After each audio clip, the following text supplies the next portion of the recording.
네, 박근혜 정부 출범 후 잘한 것 가운데 한 가지는 다름 아닌 대중국 외교라는 평가가 나올 만큼 한중 관계는 눈에 띌 만큼 급속도로 발전해 갔습니다. 시진핑 주석은 취임 이래 첫 외국 방문지로 중국과 혈맹 관계였던 북한을 제쳐두고 한국을 선택했습니다. 이로 인해 김정은 정권이 받은 충격은 1992년 한중 수교 당시의 강도만큼이나 컸을 것입니다. 시 주석의 방한 외교가 북한에 준 충격만큼이나 이번에는 박근혜 대통령의 중국 전승절 70주년 열병식 참석 외교가 우리의 동맹국인 미국에게 큰 충격을 주었습니다. 박 대통령은 중국 전승절 행사 참석에 대한 동맹국 미국의 반대 여론을 무릅쓰고 시진핑 주석과 나란히 천안문 망루에 섰습니다. 당시 미국의 한반도 전문가들은 동맹국 한국이 드디어 중국 쪽으로 기울기 시작했다는 중국 경도론까지 제기하면서 비판적 입장을 내놓았습니다. 왜 이런 현상이 발생했던 것일까요? 이는 박 대통령의 중국을 통한 북한 붕괴와 흡수 통일론과 한반도에서 미국의 영향력을 약화시키려는 중국의 대한반도 정책이 결합된 결과로 분석됩니다.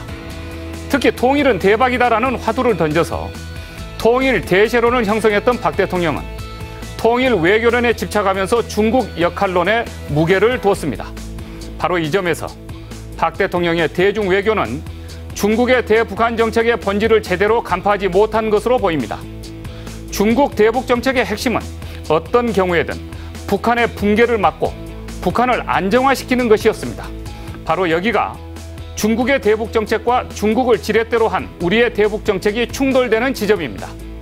북한의 4차 핵실험으로 중국의 시진핑 주석과 장완치안 국방부 장관은 박 대통령과 한민구 국방부 장관의 전화를 5일째 거부하고 있습니다.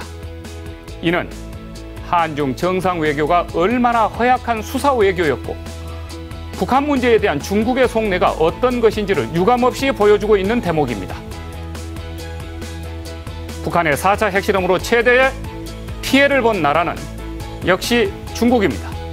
중국은 외교적으로는 유엔과 미국으로부터 대북 제재에 동참하라는 압력을 받게 되었고 군사적으로도 한미일로부터 압박을 받게 되었으며 경제적으로도 중국 주식시장이 충격을 받아 시장 불안을 겪는 파장을 가진 데 이어서 국내 정치적으로는 동북 삼성 주민들로부터 체제 불만의 소리를 듣게 되었습니다. 박 대통령은 내일 있을 대국민 담화 및 신년 기자회견장에서 답해야 합니다. 앞으로 북핵 문제와 대북 문제를 어떻게 끌고 갈 것이며 대중 외교를 어떤 식으로 전개시켜 나갈 것인지 말입니다. 이것에 응답해야 할 것입니다.